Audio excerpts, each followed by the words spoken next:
এ দেখো বন্ধুরা, এখানে আমি এই যে পমফ্রেট মাছ, এই যে 4টে পমফ্রেট মাছ আছে, এগুলো ভেজে নেব। আজ এই পমফ্রেট মাছ রান্না করব। আর এই যে শিলনোড়ায় আছে আদা, জিরে, শুকনো লঙ্কা, পেঁয়াজ, এগুলো হচ্ছে বেটে নেব। আর এই যে কড়াইতে তেল দেব। গ্যাসটা ওভেনটা ধরিয়ে কড়াইতে তেল দেবো। কলাগুলো কিনে নিয়েছি, একখানা কলা কিনে নিয়েছি। এর থেকে আমি 4টে কলা নিয়েছি।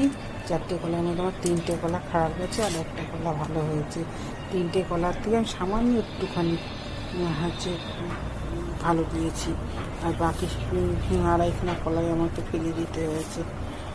আর এই যে একখানা মধ্যে এইগুলো রয়েছে, এইগুলো দেখি কি হয়, ভালো পাওয়া যায় না কি হবে কে জানে, নাকি না 50 টাকায় বাদ চলে যাবে, সেটা বুঝতে পারছি না। আর অন্যান্য অনেক সবজি